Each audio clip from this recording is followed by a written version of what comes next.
Temática que nos convoca tiene que ver con el puerto implantable en oncología, bien, y cuáles son los beneficios para el paciente.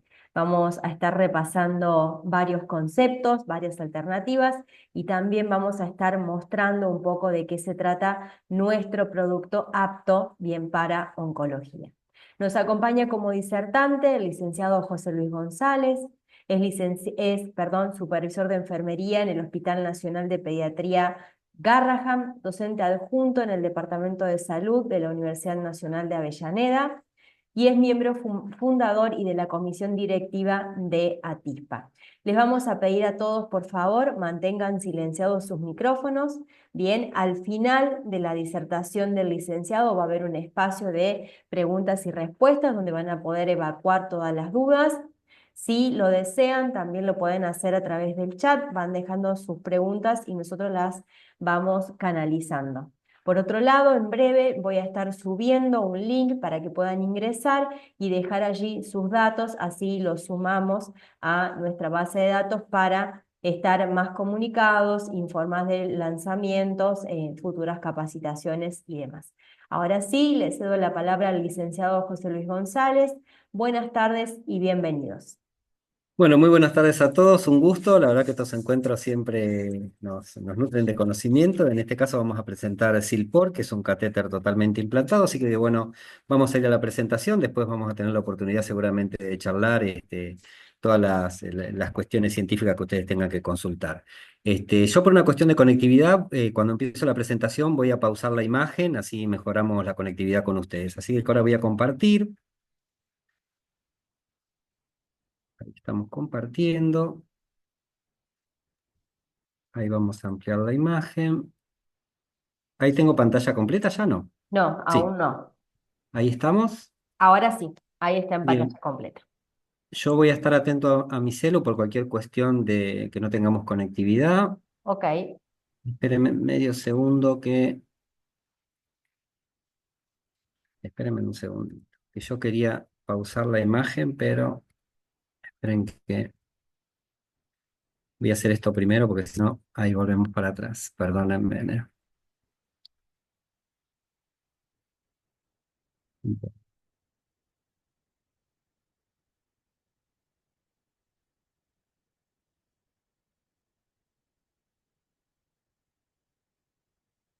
Esperen que comparto de nuevo así.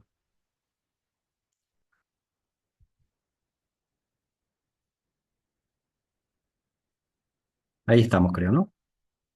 Aún no se ve en pantalla completa. Ahora sí, ahí está. Vamos.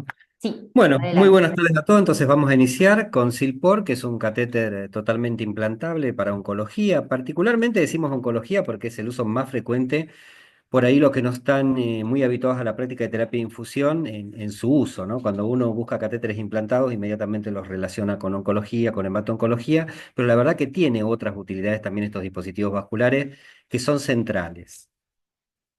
Bien. Este catéter implantado es un producto que está diseñado para pacientes lactantes, pediátricos y adultos, o sea que vamos a tener distintas medidas y capacidades de volumen para administrar, al igual que calibres. De aquellos pacientes que tienen el capital venoso agotado y que requieren muchas o múltiples punciones frecuentes, y la verdad que estos accesos vasculares después de esto, que estos pacientes inician tratamiento, se ven agotados. Puede ser porque presentan Cushing, porque tienen edema en tejido celular subcutáneo, porque tienen una capita muy gruesa de tejido adiposo y esto dificulta la obtención de un acceso vascular seguro. Estos dispositivos también están pensados para implicancias de la práctica clínica donde vamos a pasar drogas que tienen en las concentraciones o el pH muy extremos. Por ejemplo, podemos tener un pH de 7, podemos tener un pH de 9, pacientes alcalinos o acidóticos, ¿no? Entonces, en esta situación de la práctica clínica, los fármacos que vamos a administrar, en consecuencia, deberían ser administrados, muchos de ellos, no tan solo los quimioterápicos, por catéteres venosos centrales. Este es un catéter que tiene un septum con amplio espacio para punciones, tolera más de 2000 punciones, es adaptable a cualquier sitio subcutáneo. Ustedes van a ver en la práctica clínica que se colocan en tórax, de acuerdo a la estética y comodidad del paciente, se pueden posicionar en distintas áreas del tórax o del emitorio al paciente por una cuestión de confort y estética. Es adaptable a cualquier sitio subcutáneo, o sea que esto hay que entender dependiendo de la población dónde va a ser incorporado, que esto es una evaluación médica, el médico cirujano que va a colocar este catéter, porque todos estos catéteres se colocan en quirófano y son con técnica quirúrgica, ¿no? Estos catéteres son 100% de silicona, son ecogénicos. El puerto es totalmente de titanio, con un septon de silicona que tiene un acceso muy fácil a través de una aguja de un diseño especial que la vamos a ver más adelante. Tiene un sobrerrelieve, que la verdad que el sobrerelieve este a nosotros nos permite identificarlo manualmente palpando la cámara a través del tejido celular subcutáneo, ¿no? A veces es más complejo dependiendo del grupo etario del paciente y las características propias de estos, pero ayuda muchísimo tener ese sobrerelieve para el momento de palpar y posicionar el centro de la cámara, el septo. El puerto es de bajo perfil, es muy cómodo llevarlo, es un catéter que estéticamente queda invisible una vez que pasa el proceso inflamatorio o postquirúrgico de cicatrización, de ese bolsillito que nos queda, ese proceso de edema. Una vez que esto se soluciona, el catéter casi es imperceptible. Es imperceptible para ojos no entrenados, pero para los profesionales que nos dedicamos a esto, lo podemos visualizar, podemos entender dónde está y lo podemos palpar muy fácilmente. Aquí es una imagen de la cámara, donde tenemos una cámara, en este caso para definirlo concretamente, tenemos tres tipos de cámaras para distintos grupos etarios. Los más pequeñitos que son los lactantes más pequeñitos, pequeñitos que pueden ser lactantes pediátricos o lactantes de bajo peso, son muy chiquititos que inician con alguna terapéutica hemato-oncológica o de antibiótico terapia o algún factor determinado. Y después también estos catéteres están pensados para poblaciones de pacientes adultos también, ¿no? Que tienen implicancias en la práctica clínica a considerar que requieren un catéter venoso central. Este dispositivo vascular nos brinda muchísima seguridad porque yo les puedo decir, no soy cirujano, pero es intuitivo la colocación del puerto, la vinculación con el catéter propiamente dicho. Es a través única. Estos catéteres también les tengo que decir que la longitud del catéter es ajustable, es algo que tenemos que entender, porque cuando colocamos a un niño que es muy pequeñito, el cirujano lo ajusta a una medida, porque el catéter viene con una medida tradicional de una longitud del catéter de acuerdo al calibre y la cámara, entonces el cirujano lo ajusta de su segmento más distal, del extremo más distal del catéter, proximal a la cámara, quiero decir con esto. Solamente lo tiene que anclar, tiene un reservorio de anclaje particular y después arriba tiene una cápsula que nosotros la vamos, el cirujano en este caso la va a desplazar hacia la cámara y esto va a fijar, estabilizar el catéter propiamente dicho a la cámara y va a evitar su desplazamiento o desprendimiento. Estas cuestiones que tienen que ver con la física también tienen relación con de qué manera experta maneja el usuario estos dispositivos. Si no tiene conocimiento de esto, puede generar alguna cuestión en la práctica clínica que tiene que ver con desplazamiento, disfunción de la cámara propiamente dicha o desplazamiento o dislocación del catéter que va conectado a la cámara. ¿Ok? Esta faja de seguridad permite que la conexión entre el catéter y el puerto sea más segura, disminuyendo las posibilidades de desconexión. Siempre teniendo presente los elementos que nosotros usamos para la práctica clínica relacionado al tamaño del cilindro de la jeringa con la que vamos a hacer el proceso de atención o de habilitación del dispositivo, service, entre otros. Bien, acá tenemos Silpor, que es este catéter que yo les vengo contando, que es un catéter totalmente implantado y tenemos todos los elementos necesarios que va a requerir este profesional médico, el cirujano, al momento de la inserción. Vamos a tener en este packaging, y cuando hablamos de packaging son paquetes de medida donde el usuario a partir de la primera y única abertura tiene todos los elementos reunidos y esto evita los procesos humanos de errores, ¿no? Que uno comete cuando abre la solapa, cuando los dispensa al campo quirúrgico. Entonces, entre menos elementos abrimos para dispensarlos al campo quirúrgico, de esta manera obtenemos mayor seguridad de riesgos de infección asociados desde el momento cero. Allí vemos que tenemos una jeringa de 10 mililitros, una guía tipo J de nitinol, con marcaciones cada centímetro. Después tenemos el tunelizador, que eso lo hace por práctica o técnica quirúrgica el cirujano. Tenemos el dilatador Pilleway, que es dilatador introductor para pasar y progresar la cuerda.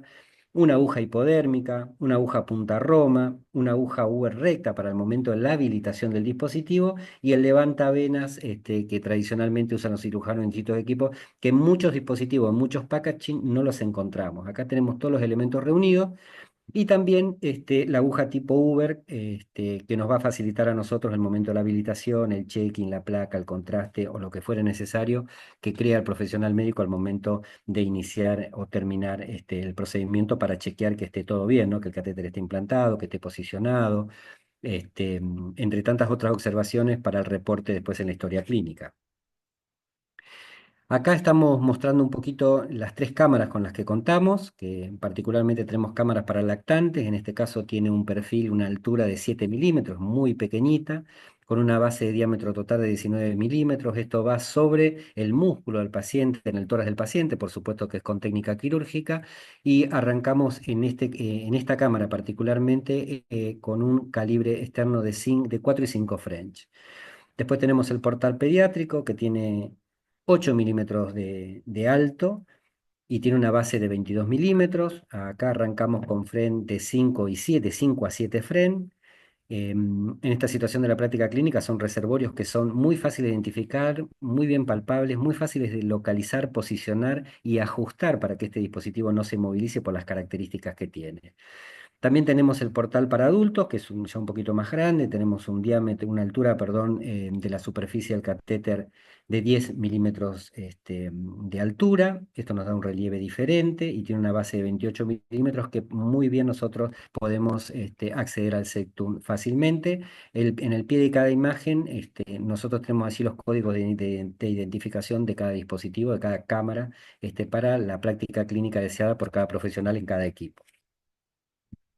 Bien, acá tenemos una aguja Uber y cuando hablamos de estos dispositivos, dependiendo de las políticas y prácticas de cada centro, seguramente el médico cirujano o del equipo de cirugía tiene una aguja recta también Uber para hacer esto, que es una aguja que llamamos que evita el sacabocado, ¿no? En la punción, que no lesiona la cámara, el septum. Así que el Perfupor es una aguja Uber diseñada para la administración de estas perfusiones. Pueden ser soluciones cristalinas y soluciones para diagnósticos en estos pacientes que son portadores de estos catéteres de puertos implantados de titanio. Así que, bueno, la recomendación siempre es usar la aguja que recomienda el fabricante. Bajo ningún punto de vista tome en consideración usar cualquier otra aguja porque carece de esta. Si utiliza otro dispositivo va a generar mucho daño, ya lo vamos a ver más adelante, lo vamos a charlar. Estos elementos, como los vamos a ver en cada uno de sus packaging y de acuerdo a recomendaciones internacionales, están esterilizados mediante óxido de etileno. Tiene un clamp que lo transforma en un puerto seguro, pero a su vez un puerto totalmente integrado, donde no vamos a tener que tener distintas conexiones. Ustedes van a ver en la imagen que tenemos un prolongador que está perfectamente conectado a la aguja propiamente dicho, al cuerpo de la aguja propiamente dicho, donde va a ver que en este diseño tiene unas aletas que lo que hacen estas aletas es evitar el decúbito porque aumenta la superficie de contacto, entonces esto evita, ¿no? este contacto extremo que en muchas situaciones de la práctica clínica, dependiendo del grupo etario, si son los más pequeñitos o los más grandes, por características clínicas propias del paciente y los tratamientos a los cuales son sometidos, puede generar algún tipo de decúbito, máximo en algún paciente donde prácticas clínicas, por ejemplo, de alta complejidad, donde los pacientes están en una unidad de cuidados críticos, deben ser pronados, por ejemplo, para mejorar su capacidad ventilatoria. Bueno, estas son algunas de las características. En este prolongador nosotros vamos a ver que tiene un anclaje Luer Lock y esta es la principal recomendación internacional para todos los dispositivos de acceso parenteral. Todos los dispositivos de acceso parenteral deben utilizarse con conexiones Luer Loop, conexiones roscadas, tanto sean jeringas, interfaces, filtros, entre otros. Y después para el ser purgado, nosotros vamos a tener un clan que independientemente de la función de la aguja, nos va a servir a nosotros para controlar los movimientos por diferencias de presión dentro del tubo del catéter y evitar retorno hemático. Aquí tenemos el packaging. En este packaging nosotros vamos a ver todas las características y bondades que nos brinda este producto. Primero, las autorizaciones locales y regionales que tiene este producto para que llegue a cada uno de nuestros hospitales. Pasa por muchos check-in de agencias gubernamentales de distintos países en distintas partes del mundo y también en forma local en Argentina. Así que tiene que cumplir con muchísimas reglamentaciones para que este sea un producto seguro y que cuando ingresa a nuestro hospital y lo tenemos en nuestras manos, muy bien lo podemos utilizar porque tiene muchísimas recomendaciones. Como siempre les digo en estos encuentros, lo más importante de toda esta situación de información es tener trazabilidad en nuestros dispositivos, ¿eh? Los que tenemos en el hospital, a veces trabajamos en hospitales muy grandes, entonces tenemos que saber en todo momento dónde está nuestro dispositivo vascular y el nombre y apellido del dispositivo vascular es el número de lote. Esto nos da trazabilidad y si tenemos algún inconveniente, nosotros creemos que este dispositivo presenta alguna cuestión técnica, lo podemos informar, le podemos preguntar al laboratorio, podemos mandar la cámara, los componentes del catéter y ellos nos van a dar una respuesta a través de la evidencia de distintas pruebas que hacen en planta, ¿no? De todos estos dispositivos. Bien. Hablando un poquito de terapia infusión, ya nos vamos metiendo en lo que tiene que ver la práctica clínica. Este dispositivo tiene muchas bondades y muchas veces todos los procesos humanos que nosotros aplicamos en nuestros lugares, en hospitales, en clínicas, hospitales de día o lugar donde el paciente asista para la intervención, habilitación, cierre o administración de algún fármaco, a través de estos dispositivos, necesita de conocimiento. Y este conocimiento se transforma hoy o está traducida en especialidades, ¿no? Donde los enfermeros, técnicos o médicos tienen que tener entrenamiento. No cualquiera puede tocar o manipular este dispositivo si no tiene el conocimiento.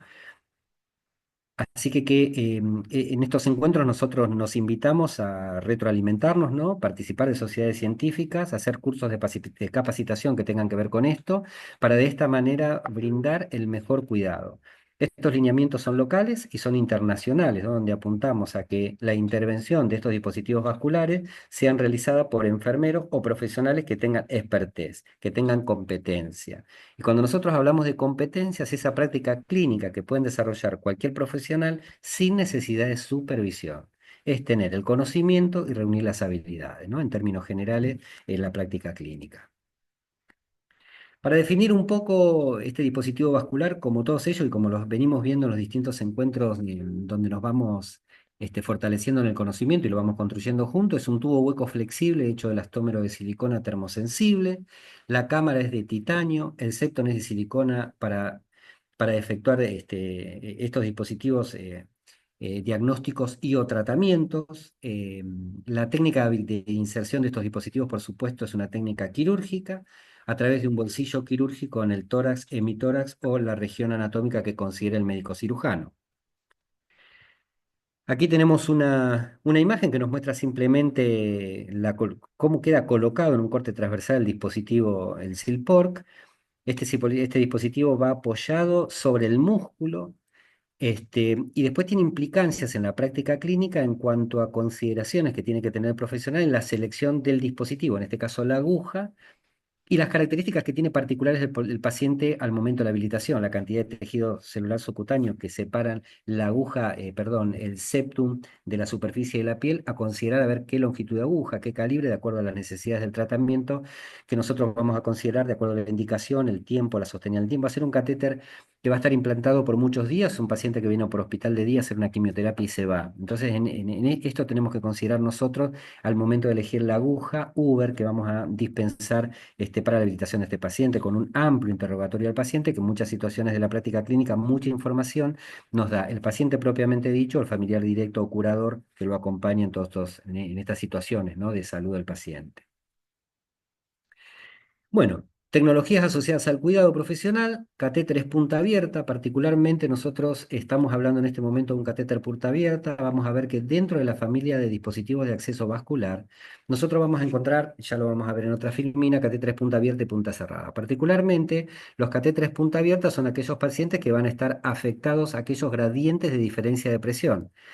Así como vemos en la imagen, esto lleva un riesgo, se debe evaluar y se debe controlar. En el caso que tenemos un catéter, si fuere un catéter de poliuretano, estos dispositivos de poliuretano van a tener una mayor luz interna porque es menos elastomérico el material con el que está construido, las paredes van a ser más finitas, entonces nos permite, de acuerdo a la longitud del catéter, mayor velocidad de infusión y menor resistencia a los fluidos. En la otra filmina, particularmente, tenemos otro catéter punta abierta, totalmente de silicona, donde es más elastomérico, tiene menos resistencia, entonces va a disminuir por cuestiones técnicas, para evitar la rotura de los dispositivos, siempre las paredes van a ser más gruesas. En consecuencia de esto, vamos a tener nosotros menor luz interna, más resistencia y menor velocidad de infusión, pero esto tiene que relación con el tamaño de la cámara, el tamaño de la aguja, los conectores, las interfaces, no está solamente relacionado a esto, y por supuesto, La otra implicancia en la práctica clínica van a ser, como vemos en la imagen de la derecha, ese corazoncito que tenemos allí, los diferentes de gradiente de presión. Cuando el corazón realiza su movimiento de contracción isovolumétrica de la aurícula derecha, vamos a tener altísima presión en la punta del catéter, en la punta abierta del catéter, y si nosotros no estamos preparados para esto, no entendemos qué va a suceder, vamos a tener implicancias en la práctica clínica de obstrucción, disfunción del dispositivo, entre otras. Y todos los catéteres venosos centrales, sin importar la técnica, tienen que estar bien implantados. Y el diagnóstico de esto es un diagnóstico médico, donde el médico va a observar la placa y va a determinar que el catéter está posicionado en la unión de la vena cava y la aurícula derecha, ¿no? Bien. Estos son catéteres diferentes, son catéteres punta Grosjean que funcionan con diferentes puntos, gradientes de presión. Presión positiva o negativa, si tenemos presión negativa nos va a permitir aspirar, presión positiva nos va a permitir administrar soluciones y ausencia de presión, el catéter no permite ningún plazamiento de soluciones a través del tubo del mismo, ¿no? O sea que esto lo tenemos que tomar en consideración y tenemos que entender frente a qué dispositivo vascular estamos nosotros asistiendo al paciente. Entonces es importante en las prácticas clínicas tener en cuenta esto de cuándo lavar, cuándo sellar y el service propiamente dicho del dispositivo en función a las características que tiene. Particularmente este dispositivo estamos hablando de un catéter punta abierta. Sin importar la técnica de inserción, es un catéter venoso central. Y este catéter necesita para sus cuidados todas las cuestiones y lineamientos de normas locales e internacionales. Los dispositivos de acceso vascular implantados, puertos, se acceden únicamente con agujas no perforantes, agujas de diseño tipo Uber. Esto lo dicen las recomendaciones internacionales INS de la Nursing Society Infusión, y allí tenemos las características técnicas de estos dispositivos para habilitar estas cámaras implantadas. Y cuando hablamos de estas cámaras tenemos que tener muchísimo respeto desde el momento cero. Tenemos que tener elementos de barrera, tenemos que hacerlo con técnica séptica, tenemos que tener los componentes y los elementos a través de listas de chequeo, no podemos ir y venir. Tenemos que garantizar la seguridad biológica del dispositivo en todo momento y después, una vez que estamos en ese entorno seguro, tenemos que garantizar la administración segura de drogas a través de él, del dispositivo propiamente dicho, con las técnicas que recomiendan tanto para el sellado, salinización, que lo vamos a ver, o la técnica de presión positiva para el posterior cierre del dispositivo. Bien. Atención, no utilice agujas hipodérmicas u otras. Esto genera rotura del septum. ¿Qué quiere decir esto? Vieron que si nosotros usamos un sacabocado, que es eso que hacemos para esa maquinita que tenemos para hacer los agujeros en los cinturones, bueno, nos va a pasar eso. Si lo hacemos con cualquier aguja, esa que vemos a la izquierda, lo que va a generar es rotura del septum. Saca un pedacito de silicona, eso va a hacer que la cámara pierda la estanqueidad, que deje de estar sellada y por diferencias de presión, cuando no está habilitada, va a difundir soluciones por diferencia de gradiente de presión al exterior y esto va a generar una complicación, una disfunción del catéter que va a llevar a un cambio.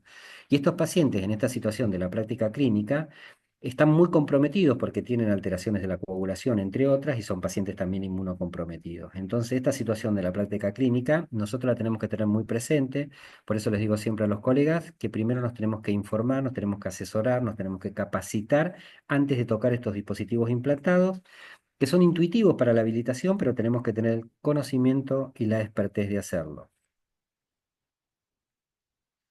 Recordatorio. Contracción isovolumétrica de la aurícula derecha, que era lo que estábamos hablando recién. Siempre los principios de la física van a estar presentes por diferencia de gradientes, como les contaba en un inicio, cuando el corazón tiene ese momento de la sístole, que es ese momento de contracción isovolumétrica de la aurícula derecha, en este caso, vamos a tener altas presiones en ese segmento vascular y entonces vamos a tener migración del contenido hemático, que es más viscoso, es más pesado, es más adhesivo, entonces va a ganar por diferencia de presión, se va a meter dentro del tubo y nos va a generar un trombo de fibrina que no se va a tapar inmediatamente el catéter, va a empezar una obstrucción parcial hasta que llega a una obstrucción total donde difunde y vamos a tener que nosotros tener un diagnóstico de qué pasó con el dispositivo. A veces a nosotros nos pasa que le preguntamos al colega, ¿qué te pasó? El catéter se tapó. El catéter no se tapa solo.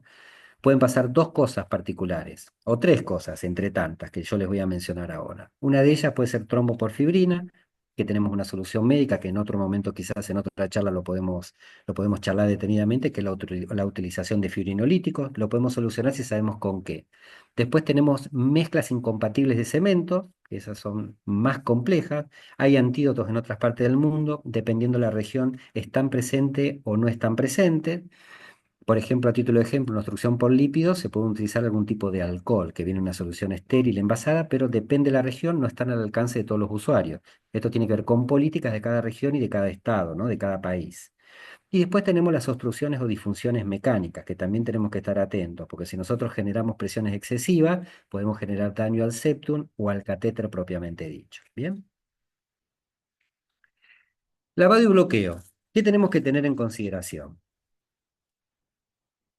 El volumen de la solución de bloqueo debe ser igual al volumen interno del dispositivo vascular. Algunas recomendaciones internacionales dicen que deben ser del doble. Esto tiene que ver con lineamientos locales y regionales, de acuerdo a las políticas que tiene cada centro en particular. Hay centros en el mundo que no utilizan soluciones heparinizadas. Entonces, dependiendo del grupo etario y considerando estos pacientes que tienen alteraciones de la coagulación, que son pacientes hemato-oncológicos, podríamos pensar que nosotros, que si infundimos un exceso de heparinas fuera del tubo del catéter y esta heparina se transforma en un elemento o una droga que ingresa al sistema, va a traducirse en complicaciones, por ejemplo, de sangrado. Entonces tenemos que tener en cuenta nosotros muy presente qué características tiene ese catéter, de qué tamaño es la cámara, qué longitud es el catéter y cuánto es el primen, cuánto es la carga. Desde el conector de la aguja Uber, propiamente dicho, la cámara contando el volumen y el catéter por su longitud y su calibre hasta dónde está posicionado. Todo eso debe ser medido y debe ser considerado para hacer el service y el mantenimiento. Las características del flujo durante la inyección provocarán inyección en el torrente sanguíneo de solución de lavado. Esto es a consecuencia, por lo que les contaba yo recién, tenemos que nosotros saber muy bien cuánto carga ese dispositivo vascular para poder entender o traducir de qué se trata esto. O sea, con qué cantidad de solución o volumen vamos a lavar ese catéter sin poner riesgo al paciente en consideración si vamos a aplicar o vamos a sellarlo con algún tipo de parina. La densidad de la solución de bloqueo es menor que la sangre entera, lo que les explicaba recién, tiene mayor peso, mayor adhesividad, mayor viscosidad, entonces el desplazamiento es más tortuoso. Entonces hay que considerar esto y tenemos que hacer un buen lavado. Pero el lavado, ¿de qué depende? ¿Va a ser con flujo turbulento y qué volumen? Dependiendo del paciente que estamos tratando y las implicancias del tratamiento que tiene y su estado clínico. En cuanto a la ubicación de la punta del catéter, esto es riguroso. Todos estos dispositivos, los que denominamos, sin importar la técnica de inserción, cuando nosotros hablamos de un catéter central, la punta debe estar localizada a través del diagnóstico médico en la unión de la vena cava y la aurícula derecha. Si no está en ese segmento, el catéter no es un catéter venoso central y tiene implicancias en riesgo, como ya lo hemos visto en charlas anteriores. Lavado y bloqueo. En la práctica clínica evalúe si el medicamento que está infundiendo con destroza al 5% es incompatible con solución fisiológico. ¿Qué quiero decir con esto? En términos generales, cuando nosotros o nos hablan del cuidado de los dispositivos vasculares, en muchas situaciones de la práctica clínica nosotros entendemos que nos están hablando, la principal recomendación es utilizar solución fisiológica al 0,9%. En este caso puede ser incompatible con alguna solución que compone la fórmula que está siendo administrada en ese paciente. En ese caso, el circuito del catéter primero con destroza el agua al 5% para evitar y para retirar, perdón, los restos de medicamento y luego realice un lavado con solución fisiológica al 0,9% para evitar estos restos de elementos de destroza que quedan dentro del catéter y puede dar o generar la oportunidad de formar algún tipo de microorganismo. Evite dejar destroza el 5% a la luz del catéter, ya que proporciona nutrientes que favorecen el crecimiento de biopelículas. Acá vamos a un ejemplo. Por ejemplo, la técnica de lavado, que es la técnica SAS. Nosotros tenemos un paciente que le estamos infundiendo anfotericina B. Bien. Esta anfotericina B, el solvente es destroza al 5%, pero resulta ser que es incompatible con solución fisiológica al 0,9%. Entonces el usuario, el operador, ¿cómo va a hacer esta técnica de salinización del dispositivo? Va a barrer los contenidos de droga con destroza al 5%. Una vez que logra este objetivo, sabiendo el prímino, la carga del catéter, va a lavar para no dejar restos de glucosa de azúcar en términos generales dentro del dispositivo de la cámara con destroza al 5%, lo va a llenar y lo va a cargar con solución fisiológica al 0,9%. Por eso, en todas las situaciones de la práctica clínica, este es tan solo un ejemplo, tenemos que entender qué droga estás infundiendo y si es compatible o incompatible con la solución o el solvente, el lavado que vamos a utilizar. Si no, esto va a tener implicancias en la práctica clínica que pueden desnaturalizar la droga o transformar en un segmento que nos va a obstruir o disfuncionar la luz del dispositivo vascular. En este caso, la cámara implantable, que tiene implicancias clínicas muy graves, porque estos pacientes no pueden ser sometidos a cirugías por su estado clínico, en muchas situaciones de la práctica clínica, y la verdad, cuando se presentan estas situaciones de obstrucción, es un gran problema. Flujo laminar, que es la técnica SAS, que traducido al español es la técnica de salinización, administración de la droga que necesita o requiere el paciente y la salinización posterior en consecuencia del ejemplo que yo les di. Bien, acá vamos a mostrar la técnica.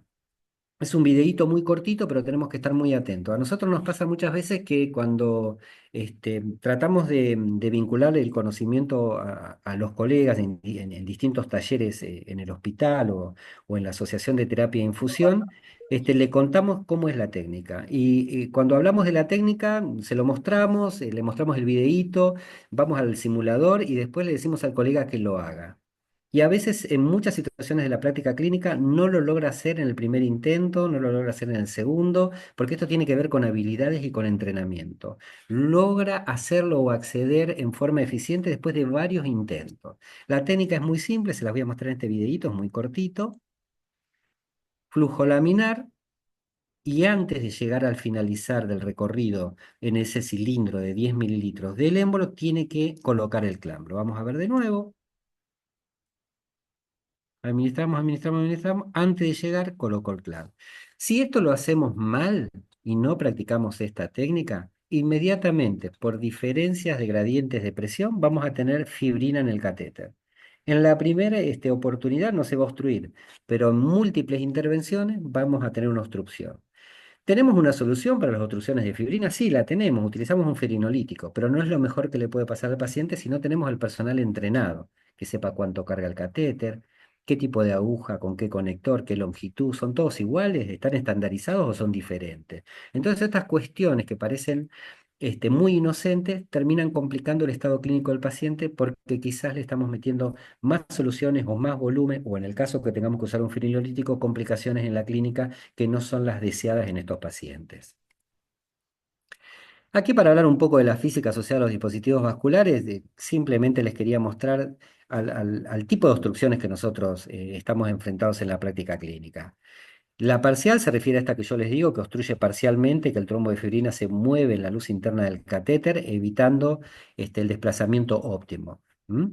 Esto puede ser una mezcla de fibrina o una química de mezcla incompatible. En la completa se refiere a la obstrucción completa e interrupción del flujo, que puede ser lo más deseado que nos puede pasar, es que sea una obstrucción por fibrina. Dependiendo de la región, tenemos el antídoto, perdón, que son los fibrinolíticos que generan lisis, rompen el trombo, lo aspiramos y el catéter queda funcionante. Y al lado, a la derecha, les puse una imagen muy chiquita que también tiene que ver con implicancias de acodamiento del trazado, porque por ahí el paciente hizo un movimiento, se cayó, el catéter se clampeó, ya vamos a ver otras complicaciones más adelante también que nosotros tenemos que entender. Por eso, cuando tenemos una disfunción en el dispositivo, no tenemos que ir con jeringas de alta presión a ver si lo puedo destapar, a ver, voy a intentar, porque puedo disfuncionar el catéter. En esto tengo que tener dentro del proceso disciplinar, que es el diagnóstico de enfermería, bien claro cuál es el diagnóstico. ¿Tengo obstrucción? ¿Es mucha la resistencia? ¿No tengo retorno en presión negativa? ¿No tengo infusión en presión positiva? No voy a ejercer presión. Voy a completar, voy a ver a la historia clínica, voy a ver si tengo una placa, si no la tengo la pido, voy a sacar fuera de este contexto todo lo mecánico, que el catéter no esté obstruido, que no esté desplazado, que no esté acodado, como vemos en la imagen. Todas estas situaciones las tenemos que dejar bien claras al momento de realizar la intervención. Ese plan, esa intervención, esa ejecución, tenemos que tener estos elementos claros para no disfuncionar y no causar un daño mayor en este catéter que quizás se puede recuperar. Y después tenemos otra obstrucción física de vaina de fibrina, que se refiere a la obstrucción que genera el profesional al utilizar jeringas incorrectas. Por ejemplo, cuando nosotros usamos jeringas muy pequeñitas perdón, con nosotros en los catéteres particularmente implantados o semi-implantados, vamos a hacer una extracción por la longitud del catéter, las características del paciente, la viscosidad de la sangre, una jeringa de 10 mililitros para hacer extracciones, quizás se complique porque la jeringa con un cilindro, perdón, de 10 mililitros, lo que va a generar cuando hacemos presión negativa, colapso de la estructura del catéter por la longitud propia del catéter que tiene. ¿Se entiende? Entonces nosotros, por ejemplo, en términos generales, para hacer aspiraciones o muestras cuando tenemos determinado inconveniente en determinado grupo de pacientes, deberíamos utilizar jeringas de cilindros más pequeños, por ejemplo, de 5 que no vamos a hacerle daño al catéter. Sí lo vamos a hacer si utilizamos estas jeringas, que pueden generar muchísima presión, en presión positiva, cuando no entendemos en este diagnóstico qué le está pasando al catéter. Si es mecánico, si es fibrina, si es físico, si es obstructivo, si está desplazado, entre otras. Bien.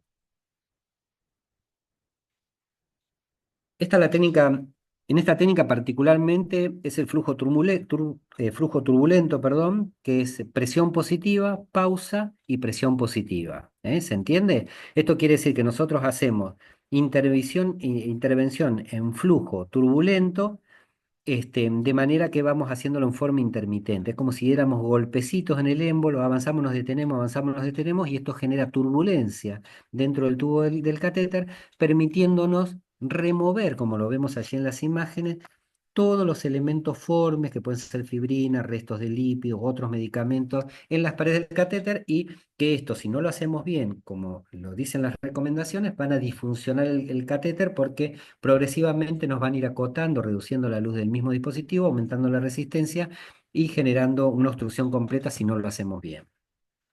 Como le decía en la técnica SAS de lavado con flujo laminar, si esto no lo hacemos bien, perdón, tiene implicancias de obstrucciones y complicaciones que van a aumentar con el tiempo y las intervenciones. Por eso acá les muestro este videíto, muy cortito también, donde tenemos que sincronizar la aplicación del clan. Si esto no lo hacemos bien, créanme que vamos a tener muchos problemas con estos catéteres, no tan solamente con este catéter, con todos los catéteres punta abierta que se consideren centrales y que son utilizados en estos pacientes que son muy críticos por las características de drogas que se les van a administrar y la seguridad en el tiempo que tienen que tener estos dispositivos. Vamos a ver el video. ¿Ven? Lo hacemos un poquito exagerado para que vea que pulsa, se detiene, pero antes de detener la infusión con el émbolo tenemos que aplicar el clan. Si eso lo hacemos mal, infundimos, y pasa una fracción de segundo hasta que ponemos el clamp por diferencias de gradientes de presión, como ven en la imagen de la izquierda, en el margen inferior izquierdo, vamos a tener retorno hemático y concentraciones o acúmulos de fibrina, lo que nos van a dar la obstrucción del catéter en forma parcial, ¿no? Y total, perdón, vamos a volver una más para atrás. Vamos a repetirles el videíto. Infundimos, y antes de llegar pongo el clan. Si yo lo hago de otra manera, el catéter se va a disfuncionar en el transcurso de varios días o varias administraciones de drogas. Por eso cuando nosotros tenemos que estar muy atentos, y cuando vemos a los operadores, los estamos entrenando, los estamos acompañando, esto lo tenemos que hacer en un escenario de simulación y practicarlo hasta que nosotros logramos referenciar lo cognitivo con la habilidad. O sea que nosotros esto lo tenemos que practicar, nos tenemos que entrenar, porque en muchas situaciones de la práctica clínica, muchos de los colegas que realizan estas intervenciones no lo terminan haciendo del todo bien. Y después se preguntan y nos preguntamos, ¿qué pasó si lo hice? Es porque no observó en forma detenida en qué momento puso el clan, y esto puede disfuncionar y ocasionar la obstrucción parcial o total del dispositivo. Por eso es muy importante el entrenamiento, y por supuesto cuando hacemos esto, yo acá lo muestro en un escenario de simulación, siempre acuérdense en que son barreras de máxima protección. Biológicas y físicas. Acá tenemos que tener máximas barreras, tenemos que ser rigurosos en la asepsia, cómo aplicamos las técnicas diferentes, por ejemplo, la técnica de no volver a tocar los puntos clave. Una vez que hacemos la desinfección, no volvemos a tocar el centro del conector autosellante ni la espiga de la jeringa o la contaminamos. O sea que tenemos que ser muy rigurosos en esta práctica clínica, si no, el paciente va a tener muchas complicaciones. Acá otra recomendación principal, ustedes fíjense que dentro de las recomendaciones de la INS, cuando ustedes empiezan a leer estos papers, aparece muy repetidamente esta recomendación, que tiene que ver con qué. Cuando usted habilita con una aguja de diseño, una aguja Uber, una cámara implantable, siempre tiene que dejar la apertura del bisel contra salida del anclaje del tubo del catéter. ¿Qué quiere decir esto? orienta el bisel de la aguja sin núcleo en dirección opuesta al canal de salida del catéter en relación a la cámara, donde está conectado con el cuerpo del catéter. Las pruebas in vitro demuestran que esta orientación del bisel permite eliminar una mayor cantidad de proteínas al enjuagar de esta manera el reservorio. Proteínas, restos de fármacos, sedimentos de fibrina, lípidos, nutrición parenteral, entre otros. Así que siempre debemos orientar la podemos girar. Ustedes vieron que cuando nosotros hacemos la habilitación del portal, podemos girar o rotar la aguja de acuerdo que si tenemos, ya lo vamos a ver en otras filminas, la herida quirúrgica, el bolsillo quirúrgico, si tiene puntos, si está entre tantas cuestiones de la práctica clínica, pero esto apunta al momento de lavado. Con técnica presión positiva o la técnica SAS, que debemos orientar y posicionar el bisel de la aguja contra el orificio de salida de la cámara que vincula al catéter, y esto nos va a beneficiar a nosotros en barrer y limpiar bien todos los elementos que están dentro de la cámara, y a consecuencia de esto, si estos quedan depositados en la misma, puede generar obstrucciones o infecciones asociadas, ¿no? Así que en esas dos plaquitas les quiero significar eso. Bien. Después nos vamos a enfrentar en la práctica clínica, no sé si les pasa a ustedes en sus hospitales o dependiendo de la región o la parte del mundo que nos encontremos, a veces nos falta información en la historia clínica. Entonces, cuando buscamos la información de cuánto carga el catéter, de qué diámetro es, qué características tiene la cámara, cuándo fue colocado, entre tantas observaciones, nos falta este dato de cuál es el priming, cuál es la carga de la cámara propiamente dicha con el catéter. Y eso en muchas situaciones de la práctica clínica, me atrevo a asegurarlo que en mayores al 90% no figura en ningún registro cuánto carga el catéter, cuál es el priming de la carga y el tubo del catéter en el momento en el momento que le fue implantado al paciente. Entonces, esto no les quiero dar una charla magistral de esto, porque seguramente en otras oportunidades lo vamos a poder ver, pero en términos generales nosotros lo podemos medir, no tan solamente las cámaras implantadas, sino cualquier dispositivo vascular central particularmente, podemos medir el reservorio y lo que carga, tanto la cámara en este caso o el tubo del catéter, para cuando nosotros hacemos en la práctica clínica una intervención, esta sea exacta. ¿Cómo hacemos nosotros en términos generales en una cámara implantada? Depende de la situación de la práctica clínica, que la tenemos que heparinizar. Desde el momento cero tenemos que saber cuánto carga. No lo encontramos documentado y tenemos la suerte que el catéter esté permeable, vamos a retirar el sello de parina. Retiramos completamente el sello de parina, que es la imagen primera de la izquierda. Una vez que lo retiramos, colocamos una jeringa con solución fisiológica al 0,9%, lavamos con técnica de presión positiva en flujo intermitente, colocamos el clamp y después volvemos a colocar la jeringa, hacemos en la imagen, la última imagen, la tercera imagen de la derecha, colocamos la jeringa con técnica séptica, la técnica AND, esperamos que seque el elemento desinfectante que utilizamos, sea alcohol o clorexina alcohólica. Acuérdense en que siempre debe secar. Si nosotros lo limpiamos por 30 segundos, inmediatamente conectamos la jeringa, no sirve para nada, ¿no? Esto lo tenemos que tener bien en claro. Aspirar y leer el primer registro hemático, como vemos allí, del componente hemático que nos llega a la jeringa. Apenas tenemos sangre en el vástago de la jeringa, nos detenemos. Ponemos el clamp, miramos la jeringa, le sacamos el aire que tiene y contamos cuántos mililitros o milímetros tenemos en la jeringa, y eso va a ser el priming, la carga que tiene con esa aguja Uber, con ese prolongador y con esa interfase. ¿Se entiende? Esto es importante que lo tengamos en cuenta, porque hay catéteres que frecuentemente hacemos en estas intervenciones, particularmente en las cámaras implantables, catéteres semi-implantados y catéteres de hemodiálisis, porque por el frecuente uso se borra, las notas que tiene el catéter que dice carga oprime 0,9, carga oprime 1 mililitro. Entonces, como están borradas porque se usan muchísimo, fíjense en que muchos de estos pacientes, los catéteres de hemodiálisis, dializan 3 veces por semana, entonces del lavado, de la fricción se borran, y si no tenemos esa información de cuánto carga cada luz del catéter, en esos catéteres particularmente, no tenemos ese dato y lo tenemos que buscar. Por eso, en el caso de los dispositivos de acceso vascular, central y catéteres implantados, semi-implantados, entre otros, si el médico no registró la información en la historia clínica, esos datos no estarán disponibles. Entonces, en el primer encuentro con el catéter, nosotros tenemos que documentar y medir cuánto carga, si no todos los procedimientos posteriores van a ser de muchísimo riesgo, porque si ese catéter se obstruye parcial o totalmente y no podemos extraer para medir, no sabemos cuánto fibrinolítico le podemos cargar. Y en esto la gente de hemato-oncología, los oncólogos son muy minuciosos, muy quisquillosos, porque todos los elementos químicos que le ingresamos en ese sistema van a alterar la cascada de coagulación y van a tener implicancias de sangrado en estos pacientes. Muy bien. En la práctica clínica, las recomendaciones internacionales apuntan a que, como les decía en un principio, todos los anclajes, como vemos en esta imagen, deben ser Luer lock. Pero más allá de ser Luer lock, debemos tener jeringas precargadas. Pero si no las tenemos, ¿cuál es la solución? Ya la vamos a ver. No se preocupen porque siempre hay una solución pensada en la práctica clínica para los profesionales que no tenemos acceso, depende de la región, depende de los presupuestos, depende de las características particulares de cada país o cada hospital donde nos encontramos. Estas jeringas, particularmente lo que hacen es reducen las clases y evitan obstrucciones de los dispositivos por características técnicas y particulares que tienen cada una, como este conector que vemos también acá, que nos ayuda en el caso que no tuviéramos una jeringa prediseñada o precargada al momento de finalizar el recorrido del émbolo de la misma, genera una infusión en presión positiva, ¿ok? Pero tenemos que considerar y ver si podemos lograr tener estas jeringas precargadas al momento de la intervención y acuérdense que todos estos dispositivos deben tener anclajes Luer lock. Bien, si nosotros en nuestros hospitales no tenemos la posibilidad de que nos compre la farmacia o compras del hospital las jeringas que necesitamos precargadas y de diseño especial y específico para terapia de infusión, la principal recomendación es que lo podemos hacer. ¿De qué manera? Prevenir el reflujo sanguíneo inducido por jeringas dejando una pequeña cantidad, por ejemplo, 0,5 o 1 mililitro de solución de lavado en una jeringa tradicional.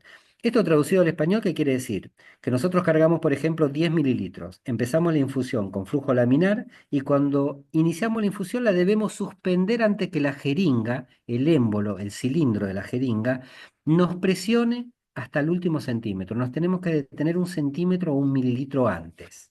Vamos a ver el videíto.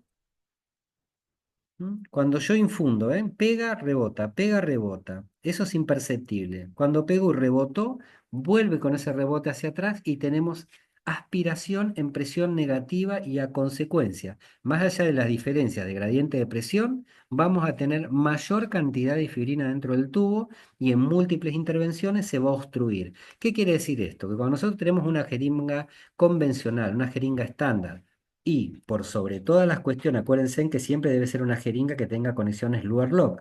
Si tenemos esta jeringa, igual lo podemos hacer, pero tenemos que tener principal precaución en evitar eventos biológicos de contaminación, por ejemplo, de partículas que por desconexión accidental, mientras hacemos presión positiva, salpiquen nuestros ojos y nos contaminen con fluidos hemáticos, por ejemplo, que nos van a dar algún tipo de dolor de cabeza, vamos a estar asustados un tiempo, porque todo esto requiere un proceso de intervención médico para nuestro control. Por ejemplo, en términos generales, lo que da mucho miedo es pensar que un paciente puede ser portador de un HIV, ¿no? Entonces, estas medidas biológicas de respaldo, más allá de usar cualquier tipo de anclaje, cualquier jeringa, cuando hacemos terapia de infusión, tenemos que utilizar o protectores faciales totales o protectores oculares. Les muestro de nuevo el videíto. Cuando golpean el final del recorrido, absorbe presión negativa y aumenta los restos de fibrina dentro del tubo con el potencial riesgo de obstrucción. La técnica es infundir, medio centímetro, 1 centímetro antes. Nos detenemos y inmediatamente, antes de detenernos, ese centímetro antes, pusimos el clamp. Si no hacemos eso, vamos a tener obstrucción del dispositivo como vimos en las técnicas anteriores. Esto es física, así que lo tenemos que entender, nos tenemos que entrenar y a los colegas más jóvenes que están en formación los tenemos que alertar en esta situación de la práctica clínica. Mantenimiento de catéteres totalmente implantado. Use cloruro de sodio al 0,9% siempre y cuando esta solución sea compatible. No es incompatible con el caso que vimos de las soluciones que tienen fármacos. Entonces, cuando aplicamos el lavado, por ahí lo tenemos que hacer con la solución que es el solvente y después retirar los restos de solvente de ese tubo, en el caso del destroza, con solución fisiológica. Extender el lavado de mantenimiento cada 3 meses. Esto ha cambiado. ¿Vieron antes cuando nosotros cerrábamos una cámara? Como normas internacionales, el paciente, si la sellamos hoy, podía volver como máximo a los 2 meses a hacer un service. Ahora, estudios de investigación nos dicen que ahora esto se puede sostener hasta 3 meses sin intervención, con 10 mililitros de solución de cloruro de sodio y 3,5 mililitros de heparina. Y dependiendo la parte de la región, en el país, o la ciudad o el hospital que nos interemos, esto difiere mucho. Entre menos concentraciones de heparina usamos, es mucho mejor. Esto genera menos oportunidades de generación o proliferación de bacterias o unidades biológicas que contaminan los dispositivos. Muchos hospitales en distintas partes del mundo ya no están usando heparina, sino que le dan muchísima importancia a la técnica de sellado de los dispositivos. En términos internacionales hablan de 100 unidades, nosotros localmente en el hospital estamos usando 50 unidades mililitros ya con ampollas precargadas, prefraccionadas con esa solución para el momento de la intervención. Ser seguro y eficaz para mantener la permeabilidad, esto depende de la técnica y usar las agujas que nosotros requerimos para esta práctica clínica. Tener en cuenta que todas las agujas Uber deben tener conexiones Luer Lock, que deben tener un prolongador y que ese prolongador debe tener un clavo. ¿Bien? Usar solo para mantenimiento de catéteres, acá las vemos, no se pueden utilizar para preparar medicación, para ningún tipo de situación de la práctica clínica, solamente estas soluciones que vienen preparadas ya con la concentración de 50 unidades mililitros deben ser utilizadas para los service y sellado de los dispositivos vasculares a consideración, en este caso las cámaras implantadas, como Silpor. Factores a tener en cuenta a la hora de elegir el volumen de lavado. Incluir el tipo y tamaño del catéter, la edad del paciente, patología que se trata, tipo de terapia de infusión que se administra, ejemplo, infusión de componentes sanguíneos, toma de muestras de sangre, nutrición parenteral, medios de contraste, quimioterapia, otras soluciones viscosas que requieran volúmenes de lavado más grandes. Con esto tenemos que tener cuidado dependiendo del grupo etario y la patología que tiene, si es una insuficiencia renal, si es un paciente que es portador de insuficiencia cardíaca, entre otras. Considere la posibilidad de enjuagar todos los lúmenes del catéter multilumen después de obtener muestras de sangre para reducir la posibilidad de cambiar la presión intraluminal provocando reflujo sanguíneo hacia los otros lúmenes. Bien, esto lo podemos ver o lo podemos charlar en otra oportunidad que también tiene que ver con implicancias de la física, ¿no? En terapia de infusión. Lavado y bloqueo. Los dispositivos de acceso vascular deben ser aspirados y lavados antes de cada infusión, para obtener el retorno de sangre, evaluar la funcionalidad del catéter y prevenir complicaciones que tienen que ver con la resistencia, las complicaciones de infusión. Y esto hay que hacerlo con todos los dispositivos vasculares, particularmente en los dispositivos de larga permanencia y particularmente en los catéteres implantados como Silpor o los catéteres semi-implantados. Definir protocolos estandarizados para el uso de soluciones de lavado y bloqueo en cada organización.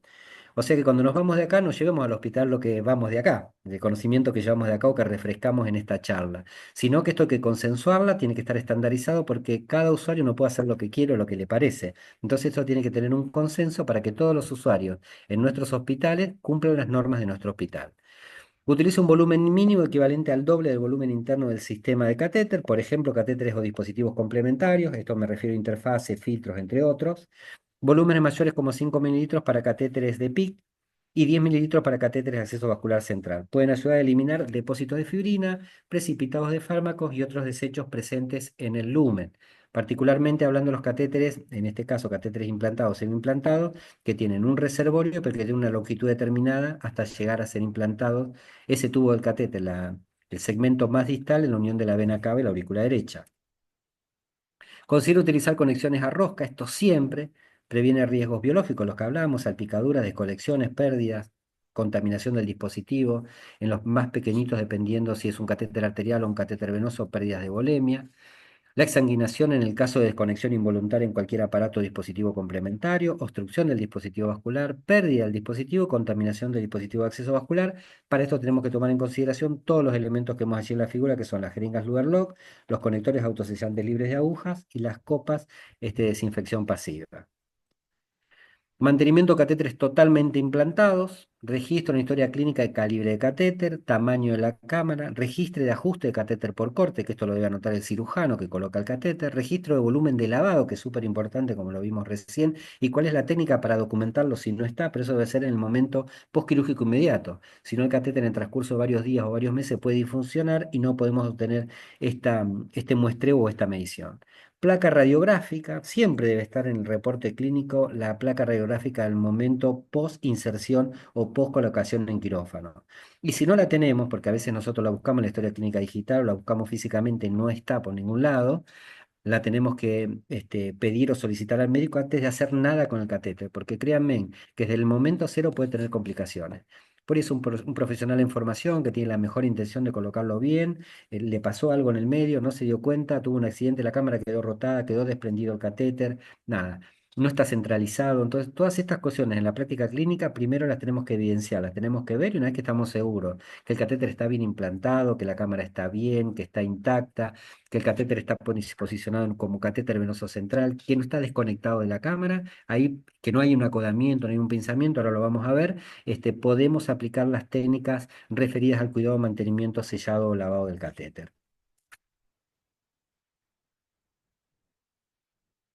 Espero que vayamos bien en el tiempo porque a mí me encanta hablar con ustedes, así que ya estamos 16:30 hora casi.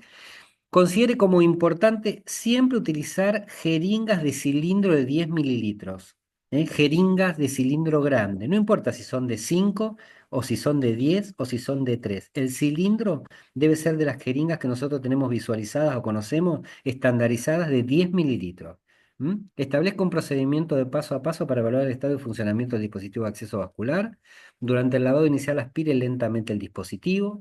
El aspirado de sangre sin resistencia debe tener color y la consistencia de sangre entera. Este es un componente importante para evaluar la funcionalidad del catéter antes de administrar medicamentos y soluciones. Fíjese que nosotros a veces aspiramos un catéter y no nos viene fluido hemático completo. Nos viene una solución fisiológica o un suero de un color más claro, rosáceo. Eso no es sangre. Y si aspiramos eso porque hay una casi obstrucción del dispositivo. La aspiración tiene que ser sin resistencia y tiene que ser contenido hemático. Revise la radiografía de tórax para confirmar la ubicación de la punta y descartar causas mecánicas, como siempre, síndrome de pellizco, ahora lo vamos a ver, rulos, acotamiento, entre otros, y después de confirmar la permeabilidad del catéter, utiliza una jeringa del tamaño adecuado como vemos en la figura, tanto para presión positiva como para presión negativa. Etiquetado de medicación de alto riesgo. Dependiendo del hospital y la región donde estemos, vamos a tomar todas las medidas relevantes que tienen implicancias en la utilización de distintas drogas. En este caso les muestro algunas que no necesariamente tienen que ser quimioterapia, sino en este caso otro tipo de droga como es la adrenalina, que son elementos de alto riesgo que tienen que ser identificados, también como las drogas rojas, ¿no? Ahora vamos a ver otras imágenes. Listado de medicamentos de alto riesgo, agentes sinotrópicos vasoactivos, agentes de contraste, antitrombóticos, antimicrobianos, bloqueantes neuromusculares, electrolitos. Allí nos habla de las concentraciones, de los controles y las cuestiones que tenemos que observar. En la imagen de la derecha tenemos un anexo del listado de medicamentos de alto riesgo, medicación de medicamentos antineoplásicos, agentes alquilantes, agentes antimetabolitos, alcaloides de plantas y otros en otro contexto de dónde se saca esta estructura molecular. Y allí damos algunos ejemplos a tener en referencia para cuando nosotros nos enfrentamos a determinados tipos de medicamentos, por qué dispositivo vascular debe ser administrado. Y particularmente cuando nosotros hablamos de catéteres venosos centrales, la punta más distal del dispositivo va a estar implantada en la unión de la vena cava y la aurícula derecha. Particularmente, Silpor es un catéter que garantiza la posibilidad de administrar distintos fármacos, distintos químicos con distintas concentraciones muy ácidas, muy alcalinas, muy hiperosmolares, a través de su cámara y de su catéter propiamente dicho, que es totalmente de silicona, si está bien implantado. La cámara tiene los controles pertinentes que hemos hablado en relación a la seguridad del catéter y seguridad del paciente, que no debe estar disfuncionada, no debe estar rota, no debe estar desplazada, no debe estar acodada, entre otras situaciones de la práctica clínica que tenemos que observar. Clasificación de citostáticos según los efectos de extravasación. En términos general lo hemos visto en repetidas clases en estos encuentros que tenemos la posibilidad que nos facilita Silmac de encontrarnos y poder charlar, de las características que tiene una droga vesicante, irritante y no agresivos, ¿no? Los clasificamos de esta manera, depende de las tablas o los instrumentos que utilice cada región o cada hospital. Consejo para la prevención de la extravasación. Uso en infusiones cortas, personal sanitario especialmente entrenado, lo que veníamos hablando recién. Esta presentación después la van a poder encontrar en la página y la van a poder revisar. Y si tienen consultas, también lo pueden hacer por medio de la página, si no es, si no es en este momento, ¿no? Cuando terminamos, si no lo hacen las consultas ahora, después las podemos también canalizar a través de la página de Silmac. Tratamiento específico, no hay antídotos específicos y no hay un consenso entre todos los hospitales o todos los profesionales. Bueno, allí tenemos drogas vesicantes, irritantes y otros agentes y algunas medidas que son recomendaciones generales. Después tenemos un botiquín de extravasación de servicio de farmacia, que entre eso puede haber una jeringa, agujas subcutáneas, gasa, en este caso la aguja Uber sería correspondiente a este dispositivo vascular por si requiere de cambio, antisépticos, alcohol, povidona, povidona o clorexidina alcohólica o en presentación alcohólica, medios físicos, crema, entre otros. Hay distintos antídotos que tienen que ver con la indicación médica y las características de la droga extravasada. No me quiero meter mucho en este detalle porque tendremos que dar puntualmente una charla referido a esto para no pecar en observaciones que no son pertinentes, porque cada droga o cada grupo de drogas tiene un antídoto específico y todos estos antídotos tienen que ir a través de un diagnóstico de enfermería, un registro y un reporte, ¿no? Médico para generar las intervenciones precisas y oportunas rápidamente. Tratamiento de extravasación. Como les decía, bueno, no existe unanimidad en la utilización de antídotos. El motivo fundamental es que, dada la ausencia de estudios controlados, la mayoría de los datos disponibles provienen de experiencias individuales más o menos aisladas. Algunos autores prefieren tratar las extravasaciones diluyendo simplemente con solución de cloruro de sodio al 0,9%, mientras que otros apoyan la utilización generalizada de antídotos. Esto tiene que ver en consecuencia al diagnóstico que tenga el médico, a la experiencia que tenga. Generalmente las enfermeras que hacen hemato-oncología tienen muchísima experiencia, son las primeras que recomiendan a muchos equipos médicos cómo lo deben hacer, tienen muy claras a través de su área de expertise las intervenciones en cuanto a la intervención de qué antídoto corresponde ante el extravasado de determinada droga. Y las drogas que extravasan no necesariamente tienen que ser drogas de quimioterapia, ¿no? Acá tenemos un extravasado. Estas son imágenes que he tomado en transcurso de bueno, muchísimos años y que pueden estar asociadas a múltiples situaciones. Por eso, cuando nosotros manejamos dispositivos de estas características que pueden llegar a tener muchísimas complicaciones, realmente tenemos que ponerle mucha impronta en nosotros, mucho amor a la profesión, a lo que hacemos. A veces son pacientes muy pequeñitos, son pacientes jóvenes, adolescentes o son pacientes adultos, ¿no? Que requieren de tratamiento y necesitan de nuestro conocimiento. La verdad que los enfermeros y médicos, los enfermeros que están mucho en la trinchera, valoran esto, lo ven, lo siguen.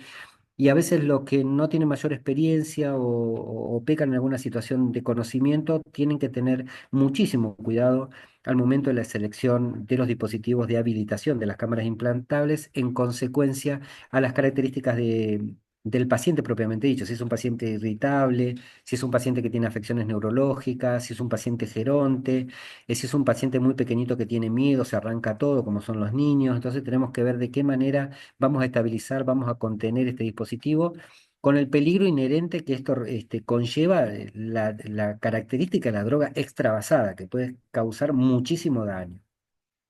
Así que tenemos que tener muy presente, reducir el riesgo de la aguja que se desplace después del acceso, utilizar la longitud adecuada que permita que los componentes externos, por ejemplo, alas, disco, queden nivelados a la piel de forma segura dentro del eje del puerto y la aguja debe tocar el fondo y tiene que tener una longitud determinada de acuerdo al espesor o la capita de tejido celular subcutáneo que separa la superficie de la piel con el septum. Si nosotros colocamos una aguja muy cortita y hacemos presión, va a tocar el fondo de la cámara. Cuando dejamos de hacer presión, automáticamente despacito se va a ir desplazando y se va a salir. Va a quedar fuera de la cámara. Inmediatamente quizás tengamos retorno hemático, porque como está bien perforada y está casi en la base, pero la piel como es elástica y el tejido es elástico, va a volver a su estado natural y lo va a desplazar despacito hacia arriba y lo va a retirar, particularmente en pacientes que son por ahí con características un poquito más obesos o adolescentes en desarrollo que tienen mamas en crecimiento, cuando se sienta, tenemos que probar todo. Entonces tenemos que usar en muchas situaciones de la práctica clínica agujas un poquito más largas y después las tenemos que estabilizar con una gasita, todo esto con técnica estéril, no una aguja exageradamente larga, la longitud que necesitamos. Muchas veces en estas entrevistas, antes de habilitar un puerto, le podemos preguntar a la mamá, al curador, a otro enfermero, qué aguja, qué longitud, para cuál es el tratamiento, de mayor calibre si vamos a pasar drogas viscosas, podemos usar una 19 si tenemos que hacer o tiene requerimiento de infusiones de glóbulos rojos y una aguja más pequeñita, si fuera el caso que tenemos que hacer una quimioterapia que no amerite una aguja de mayor calibre. Pero sí tenemos que tener presente los movimientos del paciente, lo social del paciente, si es irritable, lo cognitivo del paciente, si son muy pequeñitos. Y particularmente muchas de las cuestiones son mecánicas porque disfuncionan y extravasan porque es una aguja muy corta generalmente. Allí a la izquierda le puse algunos modelos, hay muchas más de distintas longitudes y distintos calibres de acuerdo a la necesidad de tratamiento y de acuerdo al paciente propiamente dicho. Implicancias de la práctica clínica a considerar. Acá tenemos dos imágenes y vieron que muchas veces en muchos de estos encuentros yo les digo a los... ¿Cómo vamos con el tiempo? ¿Vamos bien? Me quedan unos minutitos y ya terminamos. Vemos unos casos clínicos nada más. Sí, José Luis, nos quedarán unos 20 minutitos para llegar a las Bueno, 17. Lo óptimo perfecto. sería que a las 17 ya cerremos con todo. Bueno, vamos apretando el acelerador entonces. Acá tenemos dos plaquitas. Lo importante de esto es decirle al técnico qué queremos ver en la placa, contárselo al médico también para que la indicación lo pida. Entonces tenemos allí, en esta imagen de la izquierda, la tráquea, los bronquios fuente izquierdo-derecho. Acá tenemos esta siluetita que es de la aurícula derecha y este segmento longilíneo que tenemos acá, que es la vena cava propiamente dicha. Acá sería el espacio de la unión de la vena cava y la aurícula derecha, que esto es diagnóstico médico. Estos son dos cámaras muy bien implantadas en distintos hemitórax. Bien, ahí es donde debe estar. Después acá les quiero mostrar que antes de realizar cualquier acción, vieron que yo les decía, tenemos que ver la historia clínica, tenemos que pedir la placa, tenemos que entender qué catéter es, dónde está bien posicionado, y esto es un catéter recién implantado, que les puede pasar, créanme en qué pasa, o puede ser un paciente que viene de su domicilio, y nada, a veces tenemos esta situación en la práctica clínica que nosotros tenemos que corroborar si el catéter está funcionante, ¿eh? Si la cámara está funcionante, si el catéter está roto, si está bien implantado, si no está, entre otras implicancias que las vamos a ver. En este caso tenemos un desprendimiento de la catéter, el catéter queda dislocado, mire dónde está la punta del catéter y mire dónde está la cámara. Si hacemos una intervención acá, colocamos la aguja, viene un poquito de sangre, nos genera duda y administramos una solución de quimioterapia a otra gente, vamos a tener esa imagen que veíamos nosotros anteriormente, que son estas que están aquí, ¿bien? ¿Ok? Miren lo que es esto, ¿no? Ok, muy bien. Acá tenemos otra de las cuestiones que la escuchamos mucho por allí, y esto nada, es esta cuestión de pinzamiento del catéter de pin-off, que puede ser no tan solo en este catéter implantado, sino que en otros dispositivos vasculares del tipo PI, catéter semi-implantable, entre otros. Así que tenemos que tener muchísimo cuidado con esto. Evalúa el riesgo de causa mecánica de infiltración y extravasación, perdón. Todas medidas preventivas según sea necesario. Los factores de riesgo incluyen los siguientes: reducción o pérdida de permeabilidad del dispositivo de acceso vascular y o del vaso debido a anomalía como manguito de fibrina, trombosis venosa, síndrome de pinzamiento, que es el que estamos viendo particularmente aquí. Acá tenemos, por ejemplo, disfunción del catéter, rotura del catéter y pérdida de elemento. Aquí en este caso vemos contraste, porque están probando el catéter a ver si realmente está permeable. Y este segmento que queda acá se puede desplazar, puede migrar al sistema vascular y puede quedar enroscado, por ejemplo, en la aurícula derecha. Entonces el paciente tiene que ir a quirófano. Por eso tenemos que controlar muy bien todos los dispositivos vasculares antes de hacer cualquier procedimiento o intervención. Y acá tenemos un pinzamiento, simplemente un pinzamiento donde cuando nosotros queremos infundir, vemos la placa, el catéter está bien implantado, no tiene retorno mático, tiene mucha presión, no podemos infundir, no podemos sacar sangre, hacemos un movimiento de elevación del miembro superior, desprende y el catéter infunde. Lo volvemos a su posición normal y el catéter se colapsa. O sea, todas estas cuestiones las tenemos que mirar, las tenemos que revisar, tenemos que ir con muchísima seguridad en todos los dispositivos vasculares, porque cuando nosotros leemos catéter venoso central, no garantiza que ese catéter esté permeable y esté bien implantado. Hay que tener muchísimo cuidado. Entonces tenemos que revisar todo esto que venimos charlando hasta aquí porque es relevante como información. Acá tenemos un caso clínico, una cámara rotada, es una cámara que está desplazada, seguramente por alguna cuestión de la práctica clínica quedó inestable la fijación al tejido muscular en el pectoral, en el tórax, la cámara se rotó y no se puede habilitar. Esto es un catéter que va a terminar en cirugía, se va a acomodar y se va a resolver hasta que quede bien apoyado a la base de la cámara propiamente dicha en el músculo y se puede habilitar. Estas son cosas que las vamos a ver a diario, son intercurrencias que nos ocurren en la práctica clínica diaria. Ante todos estos procedimientos tenemos muchísimas escalas de valoración del dolor. Cuando tenemos pacientes nosotros en unidades de circuitos críticos que se han sedado y paralizados no es el problema, pero simplemente aquí les quiero decir que tenemos que tener en cuenta todas estas escalas de valoración del dolor que tienen que ver para intervenciones de distintos de grupos etarios. Estas escalas las van a encontrar en las principales recomendaciones de las últimas publicaciones de la INS 2024.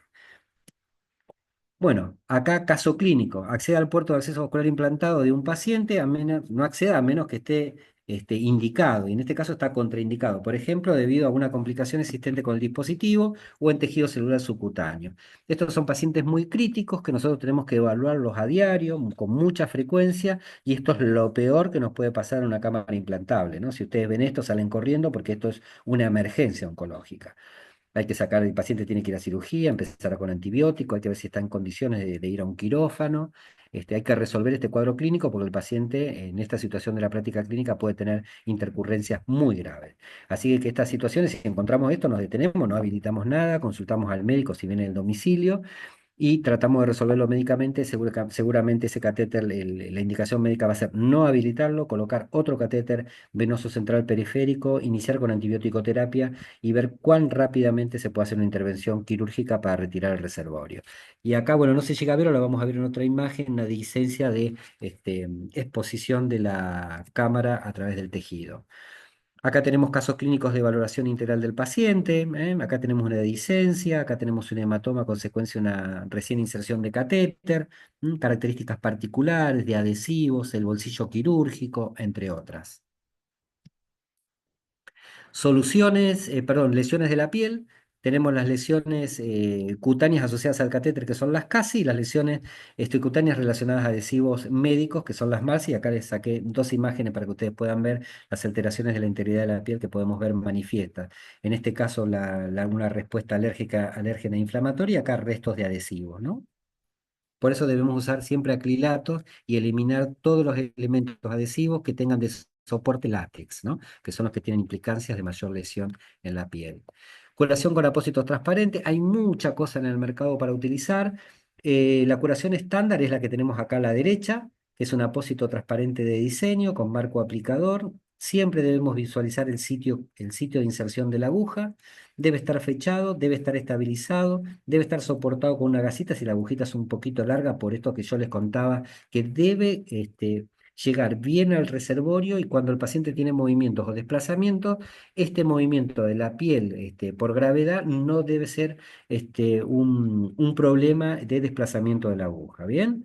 Y por sobre todas las cosas, cuando estas agujas o este bolsillo es muy reciente, como la imagen que veíamos anteriormente, acá, el bolsillo nunca debe quedar ocluido. El bolsillo siempre tiene debe quedar visible, y nosotros debemos rotar la aguja para que el bolsillo, como vemos aquí, ya está cicatrizado. En este caso, se puede ver y tenemos diagnóstico de enfermería para potenciales riesgos de intervenciones que nosotros consideremos. Las recomendaciones internacionales hablan, este apósito transparente es para dispositivos de catéter o acceso vascular centrales, en este caso no implantados, sí para todos los otros. El más común utilizado es esta marca comercial que tiene muchísimos años, que da muy buenos resultados, que son apósitos o esponjas impregnadas en clorexidina, que tienen un efecto residual y son muy utilizadas. Lo que pasa que como están colocadas no tenemos, por su longitud, por el ancho que tiene esa laminita, esta esponjita, no podemos tener diagnóstico de enfermería. Si tenemos alguna complicación no la podemos ver porque esto está al borde de la aguja y no podemos tener el diagnóstico de la periferia. Si hay una flebitis, si hay una secreción, nos va a costar visualizarla y vamos a tener que descubrir todo para poder generar una intervención precisa y oportuna. Bueno, un gusto haber charlado con ustedes hasta aquí. Espero no haberlo hecho muy rápido. El contenido es muchísimo. Seguramente muchas de las intervenciones que nosotros tenemos con estos cursos a través de Silmac, vamos tratando de contarles algunas de las cosas que las consideramos nosotros que tenemos que tener mayor cuidado al momento de realizar intervenciones en los dispositivos vasculares. Son muchas, vamos despacito, pero siempre estamos en contacto. Así que bueno. María, no sé cómo estamos. Estamos bien, estamos bien. Muchísimas gracias, José Luis. Muy interesante la temática de hoy. El desarrollo, como vos decís, esto tiene muchísimas aristas y muchas cosas por ver. Y como mencionabas anteriormente, esta charla va a estar subida a YouTube, va a estar también subida a lo que es nuestro campus virtual, así que cualquier duda que surja nos pueden contactar. Si les parece, nos quedan 10 minutitos, bien, los podemos aprovechar. Si alguien tiene alguna consulta, alguna duda, una pregunta puntual para que aprovechemos que estamos en vivo y que José Luis puede responder. Así que si alguien quiere preguntar, abre el micrófono directamente y puede hacer la consulta correspondiente. Sí, yo. Bien, Antonieta, te escuchamos. Hola, ¿cómo te va? Luis, bien. Luis, una preguntita. ¿Estos implantes desde qué edad se da? Uno. Y dos, si podías volverlo a repetir lo de la jeringa. No me quedó claro. No tiene que quedar Ah, vacío, algo bueno. así, dijiste. Los De la grupos jeringa de etarios, miel. sí, los grupos, no tan solo tenemos que hablar del grupo etario, Gracias. sino, claro, de las características que tiene el paciente, más allá del grupo etario, de qué peso tiene el paciente, cuáles son las necesidades del tratamiento. Generalmente estos catéteres, estas cámaras implantables, las más pequeñitas que tienen 7 milímetros de espesor y son muy cortitas en cuanto a la base que tiene, se pueden aplicar en lactantes muy pequeñitos. Generalmente en los pacientes prematuros y otro grupo de pacientes se utilizan otro tipo de dispositivo, pero el grupo etario es muy diverso. Nos da la posibilidad de pacientes muy pequeñitos de acuerdo al peso y las características que tiene este paciente propiamente dicho, de acuerdo al tratamiento y la necesidad, y pacientes del extremo de la edad, que son pacientes adultos, adultos mayores que tienen complicaciones. O sea que es muy variable la posibilidad de utilizar este puerto. Me atrevería a decirte en todos los grupos etarios, ¿no? Después la utilización de las jeringas tiene que ver con las distintas técnicas. La técnica SAS, que la vas a ver descrita en las normas internacionales, que es la técnica de salinización, lavado y administración, que es por flujo laminar, y la técnica de presión positiva con flujo intermitente. En estas dos es relevante la intervención del profesional que tenga en consecuencia la aplicación en el tiempo oportuno del CLAM. Mientras está infundiendo en presión positiva o flujo laminar, nunca dejar de infundir y aplicar el CLAM. Si esto no está sincronizado, vas a tener por diferencia de gradiente de presión, retorno de fibrina dentro de la luz del tubo del catéter y se te va a obstruir. Eso es en términos generales. No sé si Antonieta te respondí más o menos la pregunta. Igual esto lo vas a tener cargado para que lo puedas repasar las veces que quieras. En otras clases también lo vas a ver porque es muy importante tenerlo en consideración. Muchas gracias. Gracias, Antonieta. Si hay alguien más que quiera hacer alguna consulta,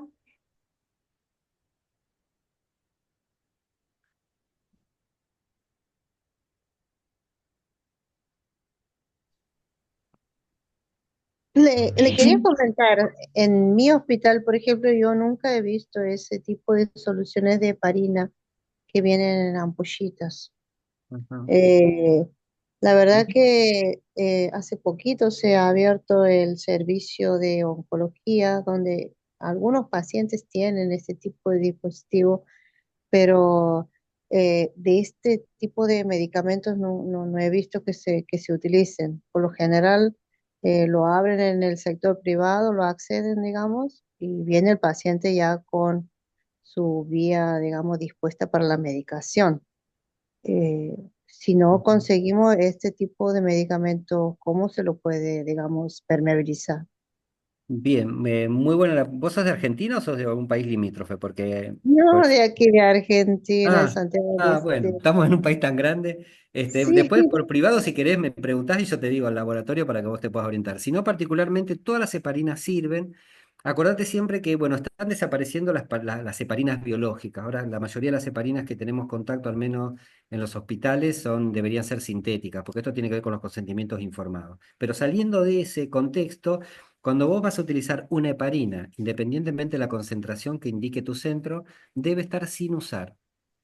Cuando vos vas a hacer un procedimiento y necesitas hacer un sí, sello de un catéter para darle la concentración que necesitas, 50 unidades mililitros, 100, de acuerdo a tu norma, la heparina tiene que ser nueva, no puede estar abierta. Si está abierta, aumentás los riesgos inherentes con contaminación del dispositivo porque el operador que lo utilizó por ahí no fue respetuoso, no hizo la claro. desinfección, la contaminó. Viste que tenemos muchos residentes, hay hospitales de escuela. O dejan Este, agujas clavadas.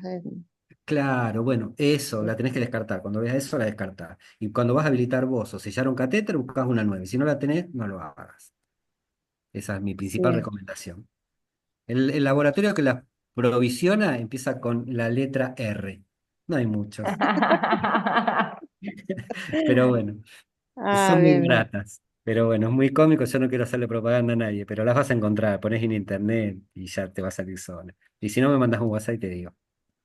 Bueno, Y bueno, esa es la muchísimas gracias. solución, es entender los profesionales, tener el conocimiento para, si no tengo esto, lo puedo hacer de esta manera, pero lo tengo que hacer así. Si lo hago diferente, genero daño. Entonces, vos tenés las herramientas, vos sabés que, nada, para esta situación no tenés la heparina que tenés, que a vos te gusta y que va con tu norma, porque a lo mejor la norma de tu hospital te dice que sean 100 unidades o 150, como no hay hospitales que lo hacen.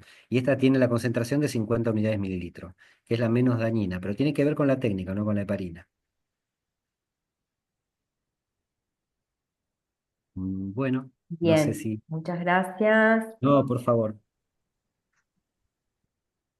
Karina González, Hola, buenas ahí tardes. está, porque estabas muda. Veía que movías la boca, pero Perdón, no.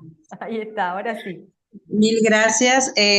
Por favor, si tuvieran alguna experiencia de que si el catéter, yo hago un cultivo del catéter donde me sale positivo para algún germen, ¿cuál es la conducta correcta? ¿Debo retirar el catéter o debo medicar en el catéter, en el portacat? Es mi consulta y solamente curiosidad. Mirá, No sé qué tipo de experiencia tengan en otros lugares. sí, hay mucha cosa de esa y depende del librito que tenga cada profesional.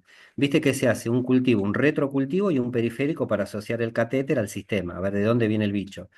Y después, viste que se hacen los luz de antibióticos, pero eso es un abanico muy grande. Hay lugares que lo hacen o lo estandarizado es hacerlo y ver qué pasa. Viste que en forma simultánea, por el lumen que no están infundiendo una droga, administran el antibiótico o lo dejan para hacer esa práctica clínica particularmente. O sea que no hay una respuesta a considerar. Depende del médico, depende del hospital. Si te da un germen asociado y bueno, tenés que tomar una conducta terapéutica en relación al catéter, porque en este grupo de pacientes es complejo, ¿no? Los oncológicos. Pero es muy diverso, sí, vos sabrás que es así, cada médico con su librito. Muchas gracias. De todos modos, es bueno compartir la experiencia en otros lugares si tenemos algún tipo de conducta especial. Le agradezco muchísimo y muchas gracias. A vos, gracias por estar ahí. Gracias, Karina. ¿Alguien más que quiera abrir micrófono? ¿Alguna duda que haya quedado? Hola, ¿cómo están? Yo tengo una consulta. Hola, Carolina, ¿cómo Hola estás? Carolina, ¿Cómo ¿cómo te están? va? Bien. José, yo te quería preguntar, cuando empezaste la presentación, Te comentaste que es escuchamos. adaptable a cualquier sitio subcutáneo. Quería saber si se pueden usar como pickport este catéter. Ok, básicamente, a ver, yo te voy a contestar en términos generales. Las cámaras serían iguales, porque van asociadas al grupo etario. El bracito de un neonato, un lactante, un niño es diferencia al diámetro que tiene mi brazo. Vamos por ese camino. Después lo que variaría sería la longitud del catéter, porque no es lo mismo hacer una punción en el emitora donde tenés por ahí 20 centímetros que hacer una punción en miembro superior que necesitas 50. En términos generales sería lo mismo. El proceso médico es quirúrgico, lo debe hacer un médico, y la cámara es la misma cámara y el catéter debería ser más largo. Eso en términos generales. Los SIL-PORS es una cosa que está apareciendo en el mercado, se está usando. Hay equipos que les gusta y equipos que no les gusta. Así que bueno, va en relación a eso. Pero sí, se puede utilizar. Cambia la longitud del catéter Bien, muchas y el gracias. tamaño de la cámara asociado al paciente, ¿no? Como todo. Gracias, Carolina. Bueno, ¿alguien más? Aprovechamos los últimos minutos. Igualmente, vuelvo a repetir que esta charla está siendo grabada, por lo tanto la vamos a subir a lo que es el campus virtual de la página web y también va a estar disponible en YouTube para que la puedan volver a ver. Cualquier duda, consulta, ingresen en nuestra página web, como decía José Luis, nos envían un mail, nosotros respondemos las consultas por esa vía también. Bueno, creo que no hay más preguntas, yo en el chat no tengo nada. Así que estaríamos en condiciones ya de ir cerrando esta charla. Hoy estuvimos hablando de lo que es Silport, bien, y los beneficios para los pacientes oncológicos. Muchísimas gracias, José Luis, por tu disertación. Excelente, como siempre, y muchísimas gracias a todos los que están del otro lado. Como siempre, hay gente de Argentina y de varios países en los cuales tenemos presencia comercial. Muchísimas gracias. Esta es la última charla del 2024, así que ya nos volveremos a encontrar en el 2025. Desearles unas felices fiestas, bien, y nos vemos el año próximo. Muchísimas gracias.